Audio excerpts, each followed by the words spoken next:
Hello everybody, this is Call of Duty 4-Man 221. I'm going to unpause the battle replay. So this is on Belle's Meadow because she actually made this map. She used special coordinates from the campaign map. So this was set at 31k, the Wolves Clan standard. This is one of my standard armies I made. Got two legionary cohorts, and then the rest are urbans, 2 archer auxiliary, and then this is the major thing, it's the cavalry. So I was playing against a very experienced opponent here. He knew and I knew that whoever won the cavalry fight would win the battle, because whoever won the cavalry fight can use whatever cavalry they have left and hit the urbans in the rear. Because right now, I think he had more infantry than I did. 4, 8... He's like about 12 or 11 infantry. So I put my troops right over here to kind of do a little flank just in case. So my archers are pouring on a little bit of fire, but at 31k, archers aren't as effective as they usually are. So we're killing 1 or 2, but the big thing that you're really going to want to watch is over here. Is their cavalry we're lining up. I got 7 Praetorian cavalry, and he's got 8 actually. But what I did was I had my archers targeting one of their units. Okay, we killed a couple horses from these 2 units here. So what I'm doing, because I don't have superior numbers, is for when he commits 2 guys, I commit 2 guys.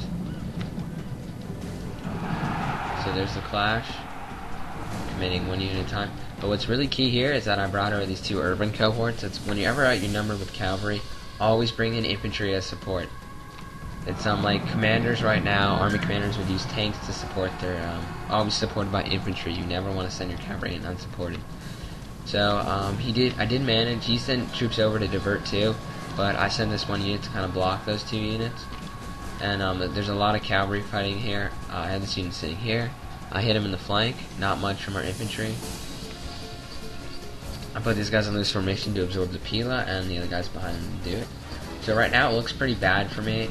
My guys are getting completely owned up here. But I had that 1 unit. 1 unit came to hit these guys in the rear, but we charged them back into the fray. And I'm bringing these guys in. My urban cohorts right there, coming in to help.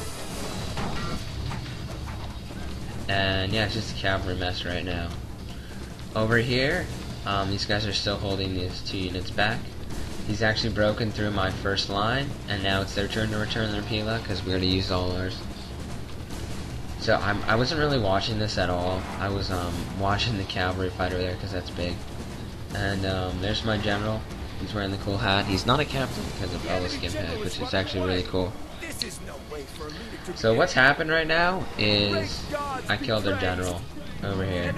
My cavalry were able to swing around, like the cavalry over right where my arrow is, was able to kill those guys, swing around, hit their guys in the rear right there. So there goes his cavalry, and they're not coming back.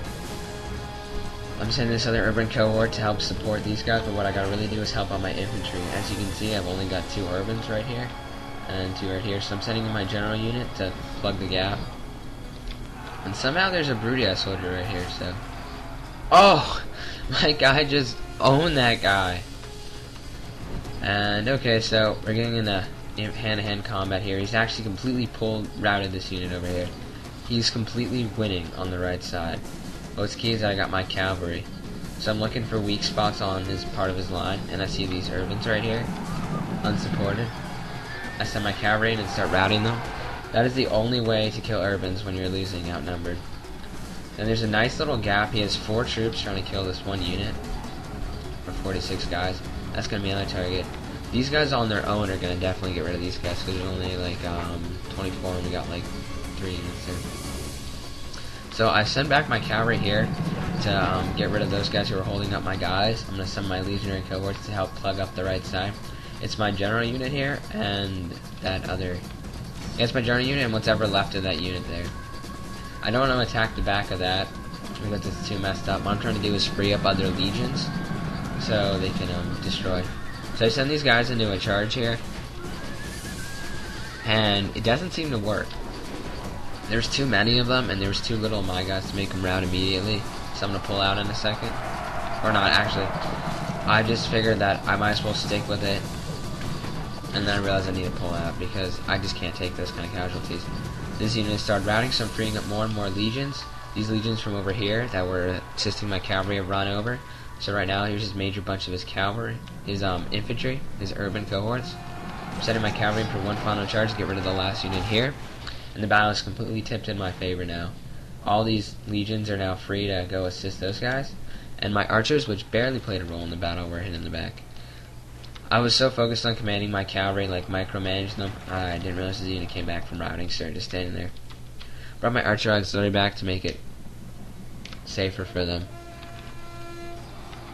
And we send all our troops in to completely charge. It's like the Nubians versus my Spain battle, where we completely surrounded them and they get decimated.